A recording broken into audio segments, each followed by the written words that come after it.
area measures 100 metres by 20. We've got 45 personnel working within the team, that's full-time, and another probably 20 or 30 part-time.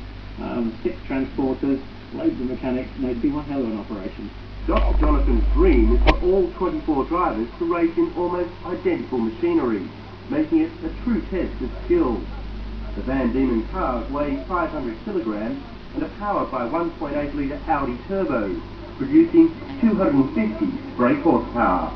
They can reach a top speed of 270 kilometres an hour and accelerate from 0 to 160 in 7 to 8 seconds. They produce about 2 Gs. These drivers, they believe, and their families and their sponsors and friends all believe that they are the best out there, or they've got a very good chance of being the best out there. You know in reality that if you have drivers 1 to 24, you're going to have placings 1 to 24 filled, and you know there are going to be many disappointed drivers and a few very, very happy ones.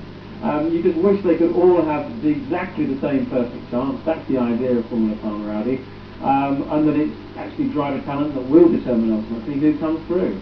And to make things even more equitable, a chief mechanic and engineer oversee not 1 car, but 4.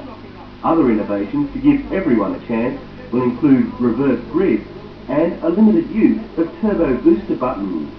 There are lots of things going on in national motorsport at the moment that really reduce the entertainment impact.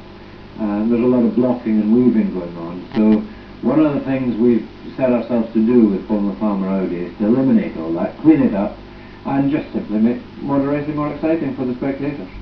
After beginning his career in go-karts at the age of 11, Stephen White progressed to Formula Ford. At the age of 17, he won the Formula Ford race at the Adelaide Grand Prix.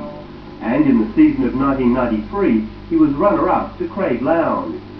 Next, he chased his motorsport dream overseas, but the exorbitant cost stalled his entry into the tougher classes like Formula 3. That's why Stephen believes Dr. Johnathon could have the prescription that will see him sitting in a Formula 1 car in the not-too-distant future. I look at Formula 1 drivers and all that, and that's where I'd like to be in the future. And England's the place to be. All the drivers come from all around the world to race in this prestigious country. So, you know, here I am. It's not my first visit to England. I've been here since 1994, and I raced in the British Formula 4 Championship with Swift in the Works team. And we've progressed up through the years into Formula Renault and now in Formula Palmer Audi. Unfortunately for the ambitious Aussie, his first outing in Formula Palmer ended not in glory, but despair. They're all going to surely look for a bit of track here going into Lodge Corner. Wilson has his own space, but Morris to the inside then, and Louis too as well. Morris really depressing me a great deal. I'm just saying, I've got to talk to Murray Walker, because not only has Morris been, but he's taken out Stephen White with him, I'm afraid. And that's the wheel, the right rear wheel, obviously plucked off Stephen White's car. The rear wheel's gone. Stephen fared better in the first real race to a point, despite losing half his front wing in a tangle with Morrow. Struggling with reduced grip as a result of the altercation, White was still holding down third until late in the race when he slipped to 5th. But as promised, it was a close fought race, the only female driver, Susanna, doing her best to launch Formula Palmer. Yeah, it's Susanna, the Brazilian girl driving, running up the back of Daniel Draw. My goodness, that really was something.